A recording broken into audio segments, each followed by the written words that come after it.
Tennessee Titans quarterback Malik Willis has made some major improvement at his biggest weakness, and the stats prove it.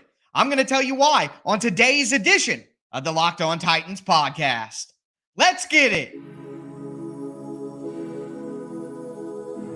You are Locked On Titans, your daily Tennessee Titans podcast, part of the Locked On Podcast Network, your team every day.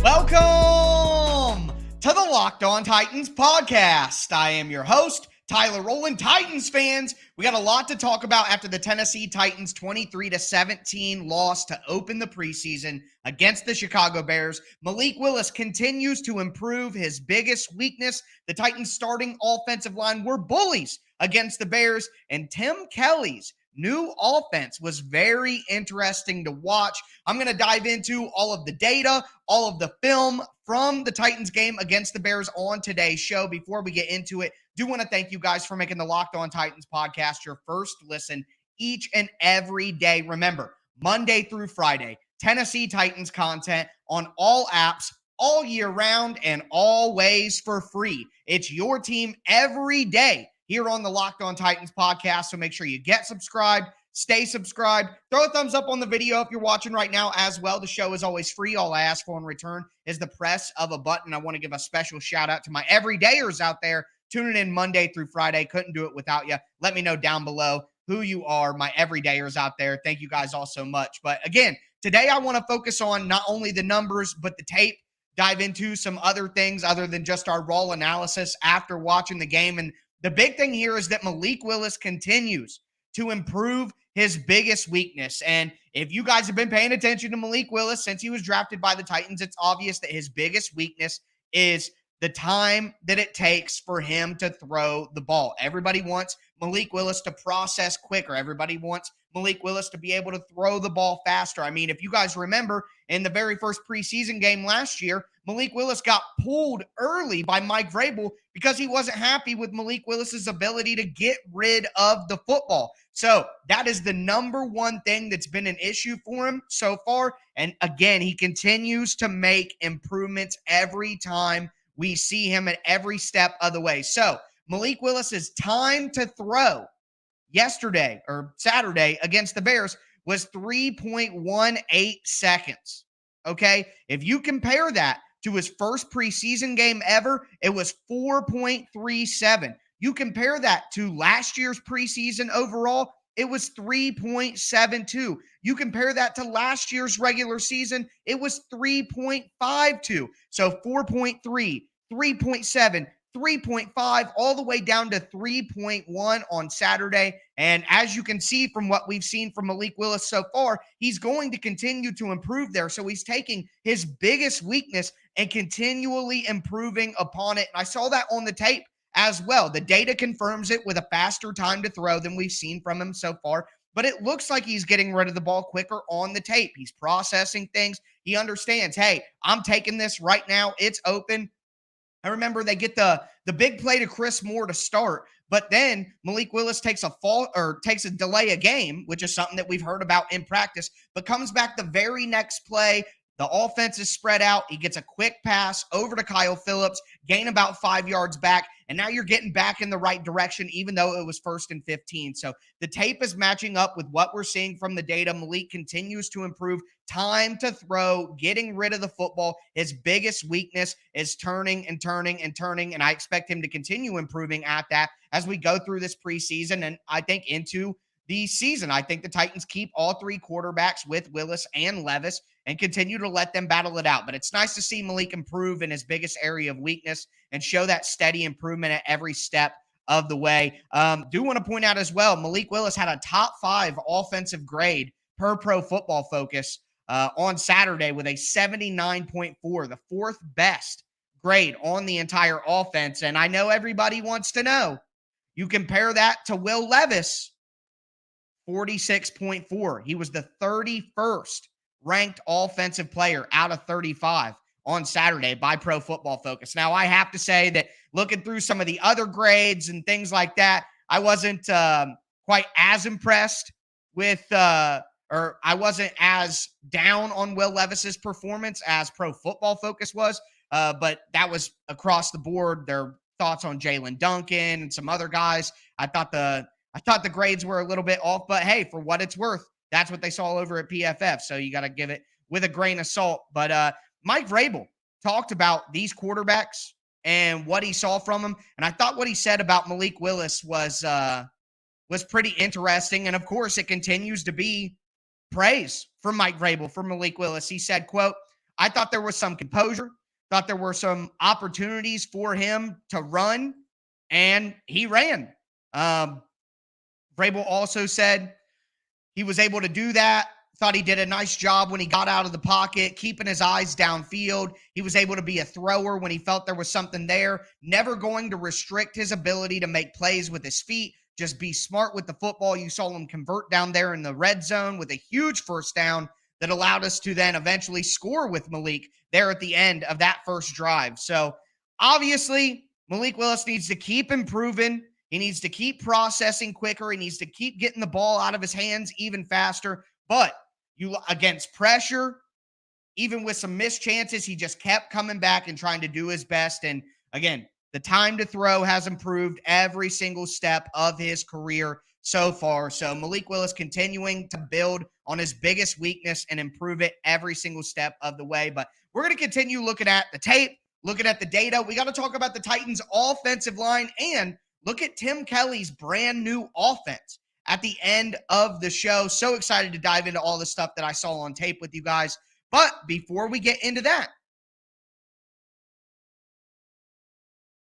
do want to let you guys know that today's episode is brought to you by Underdog Fantasy. Look, August is here, and you know what that means. It's officially draft season for fantasy football. Get championship ready for your home league by trying out Best Ball on Underdog Fantasy. All you do is one live snake draft. That's it. Just one draft. There's no waivers, no trades. Underdog is going to set the best lineup from your team every single week. Try it out with Underdog's Best Ball Mania tournament. The largest fantasy football contest of all time is back, and it's even bigger with $15 million of total prizes up for grabs, including an absurd $3 million going to the winner. Last year, the person who won drafted in July. So don't wait around. Visit UnderdogFantasy.com or just find them in the App Store. Sign up with the promo code LOCKEDON, and you're going to get your first deposit doubled up to $100. That's Underdog Fantasy.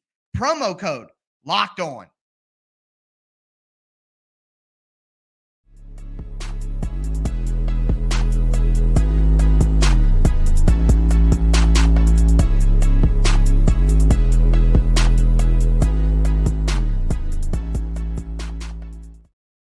Titans fans, let's continue today's edition of the Locked On Titans podcast. We're breaking down the tape, breaking down the numbers, the data behind the Titans preseason game against the Chicago Bears. We just talked about Malik Willis improving in his biggest weakness, his time to throw, getting the ball out of his hands. See continued growth from Malik Willis in that area, so you love to see that. But now I want to talk about the first team offensive line and how they bullied the Chicago Bears on that first drive that led to a touchdown. Before we get into it, do want to thank you guys again for making the Locked On Titans podcast your first listen each and every day, Monday through Friday. Tennessee Titans content all year round, always for free. Make sure you get subscribed, stay subscribed. It's your team every day. Throw a thumbs up on the video if you're watching right now as well. I appreciate the support. Want to let you guys know the Titans have practice on Monday. I'm going to be here on Monday night breaking that down. Then the Titans will go to Minnesota for joint practices this week.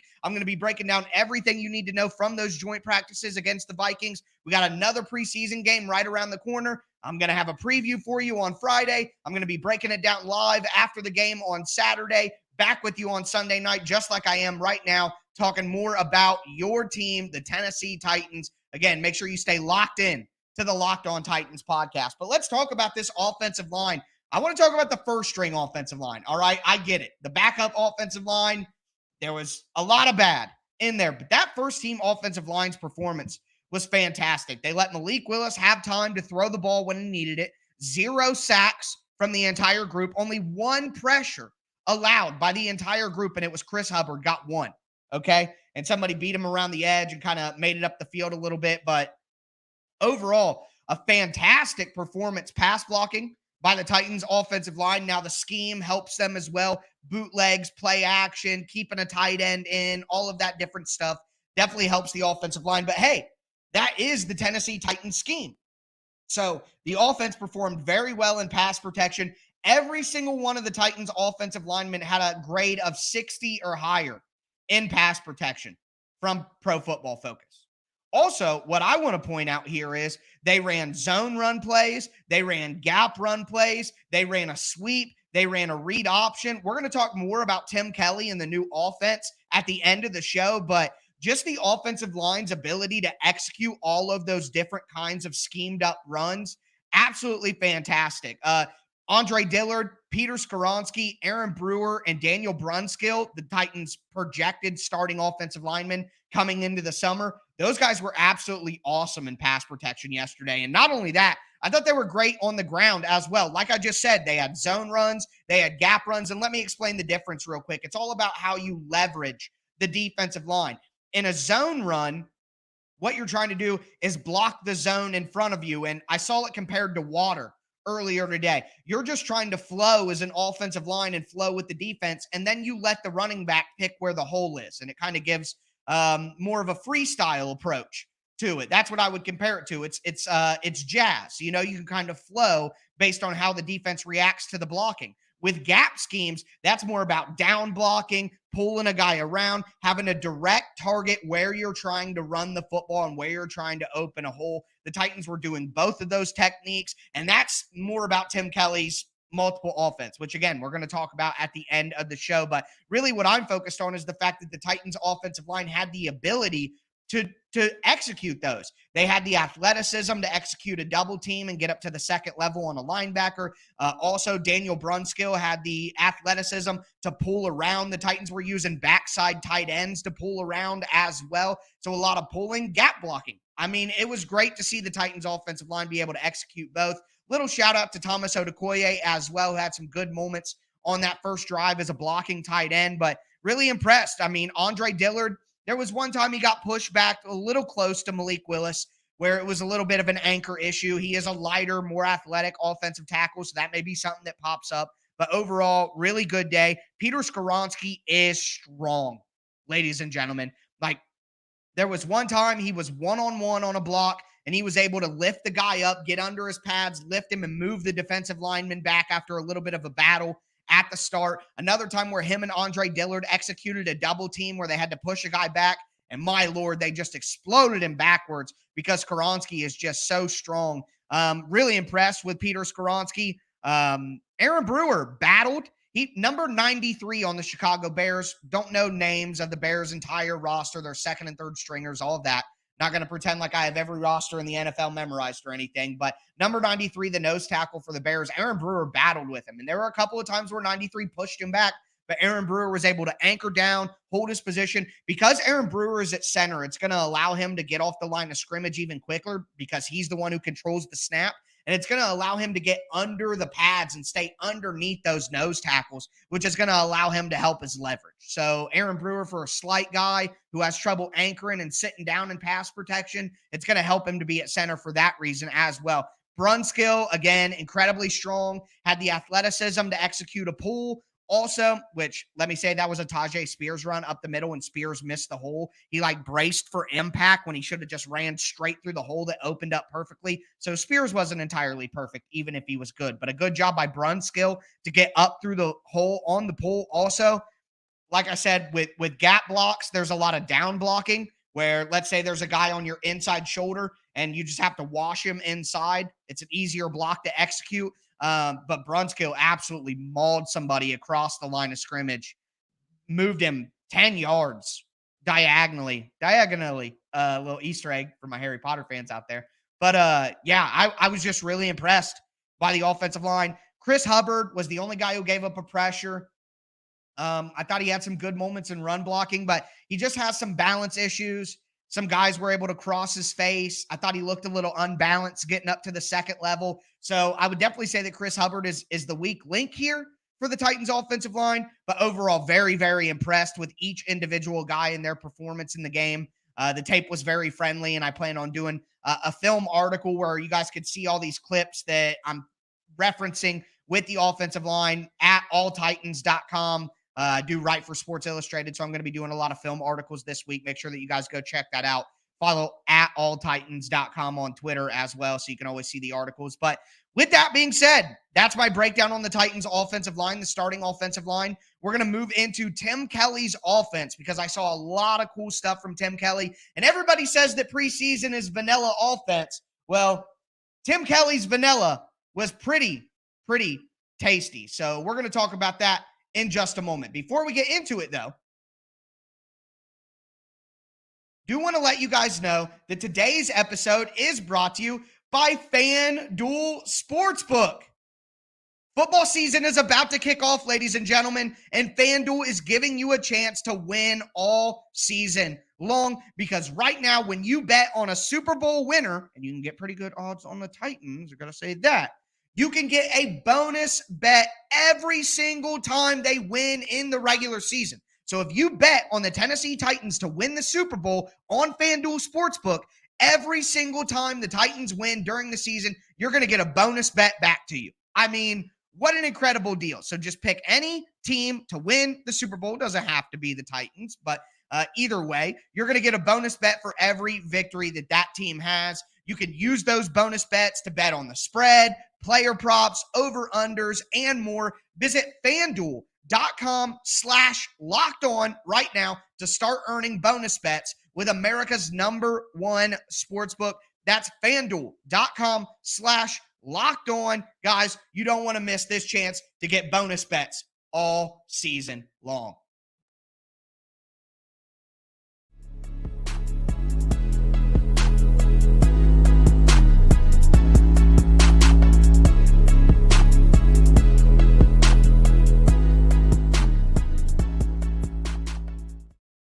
All right, Titans, we are going to continue. Titans fans, you guys aren't the actual players, right? Well, maybe someone's tuning in who can really know. But Titans fans, we are going to cap off today's edition of the Locked On Titans podcast, breaking down Tim Kelly's brand new offense. And again, everybody told me online that it was preseason vanilla, but I got to tell you, Tim Kelly's vanilla is going to be different than Kyle Shanahan's vanilla, which is going to be different than Doug Peterson's vanilla, which is going to be different than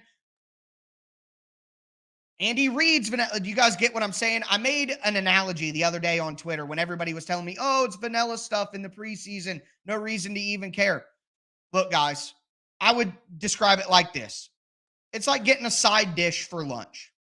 Are we getting the pureed potato spread out beautifully across the bottom of the plate with the spoon? No. Are we getting the Parmesan and garlic crusted green beans? No. We're getting a bag of chips as our side dish for our offense, okay?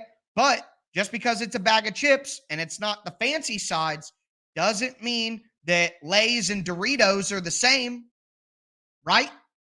Lay's and Ruffles are different, right? So it may be vanilla. It may not be the most exotic stuff that we're going to see from Tim Kelly, but it's still Tim Kelly's stuff.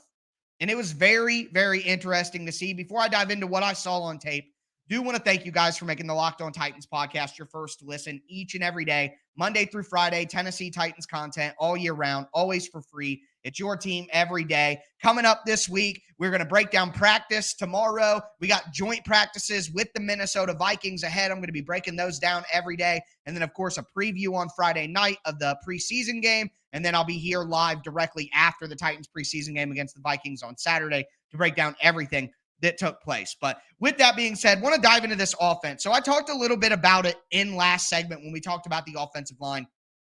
But the Titans were a zone run team in 2018 with Matt LaFleur, and then Arthur Smith continued that in 2019 and 2020. And then the Ravens really shut down the Titans zone run in 2020, and it made Mike Vrabel reconsider how he wants to build his offense. With Todd Downing as the offensive coordinator, we started seeing more gap runs, more power runs because the Titans wanted to kind of diversify their running portfolio. Well, Mike Vrabel has taken that to the next level here with Tim Kelly. We saw the Titans' first team offensive line execute multiple different types of runs in that first drive. Again, like I talked about it, we saw outside zone, we saw mid zone, we saw a gap pull power play as well, where the Titans were down blocking and then a tight end and Daniel Brunskill were pulling from the backside. That's something that the Titans didn't do from 2018 to 2020. It just didn't happen. They were zone only. So the Titans are building on that diversification of the run game, and Tim Kelly is going to take that to the next level. And I really like what he was able to do. There was one play that he ran to Tajay Spears, which was kind of a mid-zone run play, but he ran it to the weak side.